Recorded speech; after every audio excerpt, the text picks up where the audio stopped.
오늘 우리에게 주시는 하나님의 말씀은 요나서 2장 9절에서 10절까지 말씀입니다. 제가 봉독하여 올리겠습니다. 나는 감사하는 목소리로 주께 제사를 드리며 나의 소원을 주께 갚겠나이다. 구원은 여호와께 속하였나이다 하니라. 여호와께서 그 물고기에게 말씀하시매 요나를 육지에 토하니라. 아멘. 서 있는 자리에서 다시 시작하라 라는 제목으로 함께 말씀 나누시겠습니다.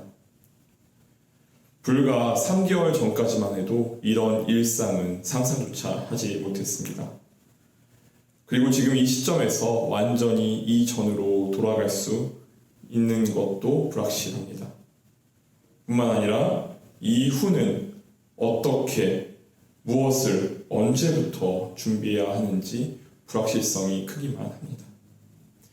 이런 시대를 살고 있는 우리처럼 불확실한 상황에 처한 성서의 인물이 오늘 물고기 뱃속에 갇힌 요나입니다. 물고기 뱃속에서 요나는 기도를 드리고 있습니다. 이 물고기 뱃속이라는 장소는 기도 드리고 예배 드리기에는 어쩌면 적절하지 못한 장소일 수도 있습니다. 하지만 그런데도 불구하고 요나는 그곳에서 서 있는 자리에서 다시 시작하고 있습니다. 하나님은 요나에게 니느웨로 가라고 말씀하셨습니다. 니느웨는 오늘날의 이라크에 있는 지역입니다. 그런데 하나님의 명령이 자기 마음에 들지 않는다고 요나는 다시스로 향했습니다. 다시스는 스페인에 있는 지역입니다. 그 요나 한 사람으로 인해서 그 배에 있던 사람들은 모두 폭풍으로 인해 죽을 고비를 맞습니다. 그런데 이 대조되는 모습들이 흥미롭습니다. 하나님을 믿지 않는 사람들은 자신들의 짐을 모두 배 밖으로 내던지며 신에게 기도를 드립니다. 반면에 요나는 뱃속으로 들어가서 깊은 잠에 빠져 있습니다. 때로는 내 마음대로의 신앙이 하나님의 명령에 대한 불순종이 되고 뿐만 아니라 내 주변 사람들을 죽을 위기에 처하게 합니다. 요나는 자기 고집 때문에 수없이 많은 사람들에게 피해를 줍니다. 결국 스스로를 바다에 던지고 나서야 이 폭풍우는 잠잠하여지고 사람들은 위험으로부터 벗어나고 요나는 이제 물고기 뱃속에서 눈을 뜹니다. 이 물고기 뱃속의 의미가 무엇입니까? 이제는 자기 의지로 물고기 뱃속에서 나갈 수 있는 방법은 없습니다. 이제는 자기 발로 돌아나갈 길이 없습니다. 그곳이 바로 물고기 뱃속입니다. 요나는 바로 이 어두컴컴한 물고기 뱃속에서 다시 시작합니다. 그가 어떻게 다시 시작하고 있습니까? 먼저 요나는 자신의 상황을 직시했습니다. 4절의 말씀입니다. 주의 목전에서 쫓겨났을지라도 다시 주의 성전을 바라보겠습니다. 그는 하나님 앞에서 쫓겨났다는 사실을 직시했습니다. 니느웨로 가라. 그 명령에 불순종했고 요나는 지금 물고기 뱃속에 떨어져 있습니다. 과거에 니느웨 사람들이 미웠기 때문에 가지 않았는데 그 미움으로 인한 불순종이 자신과 니느웨 사람들이 같은 처지에 놓이게 한 것입니다. 그리고 지금 당하는 고난이 모두 불순종의 결과임을 요나는 직시하고 있습니다. 이 모든 것을 외면하지 않습니다. 이제 그는 기도합니다. 2절의 말씀입니다. 내가 소울의 뱃속에서 부르짖었더니 7절의 말씀입니다. 내 영혼이 내 속에서 피곤할 때 내가 여호와를 생각하였더니 성도의 특권은 고난의 순간에 하나님을 바라볼 수 있다는 데 있습니다. 결정적인 순간에 하나님을 붙들 수 있습니다. 인간의 계획과 노력이 모두 무너져 내릴 때 붙잡을 수 있는 분은 오직 하나님 한 분이십니다. 요나는 기도 응답에 확신을 갖습니다. 앞서 올려드린 2절과 7절 후반부를 공독해드리겠습니다.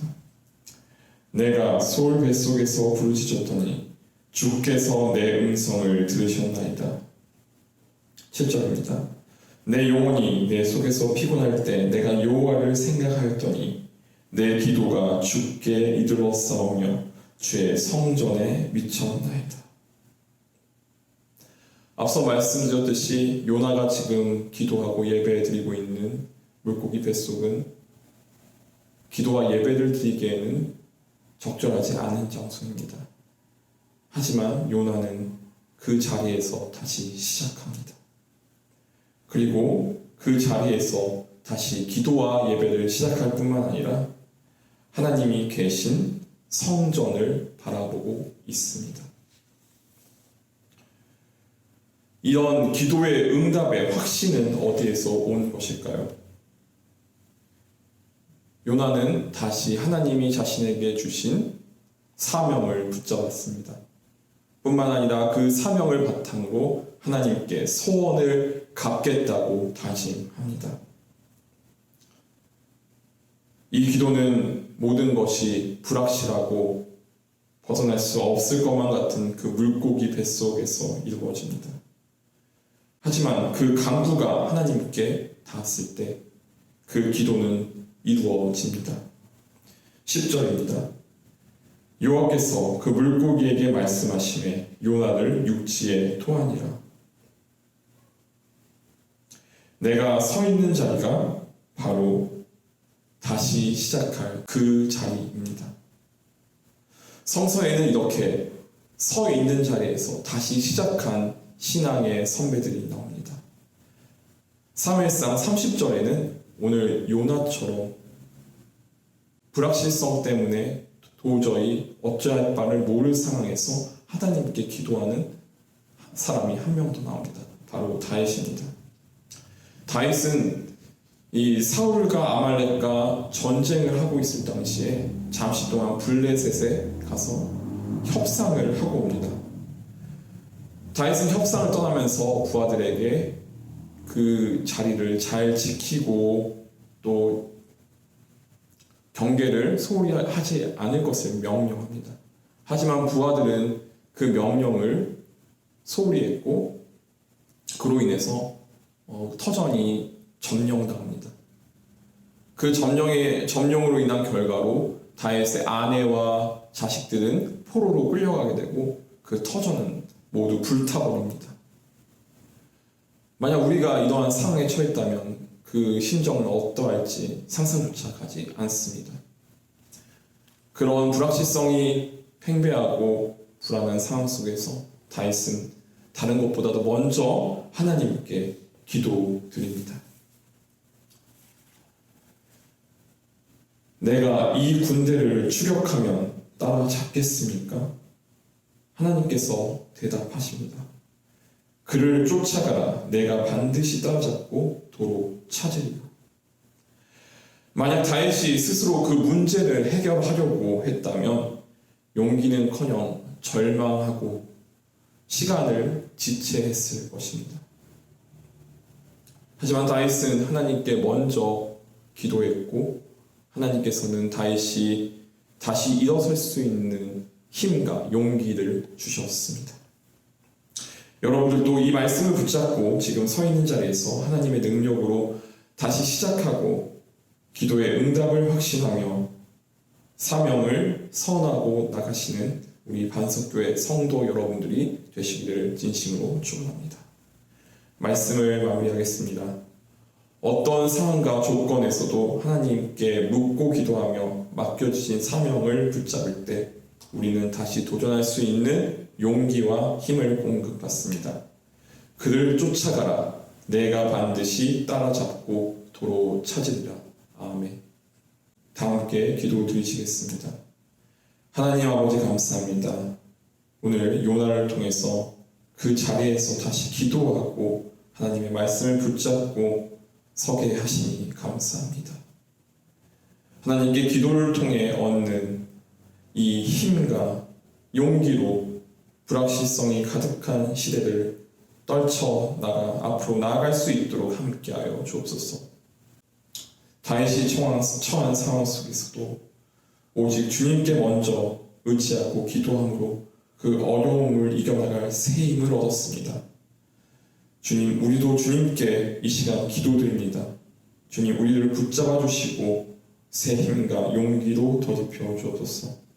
이 모든 말씀 사랑이 많으신 예수 그리스도의 이름으로 기도드립니다. 아멘.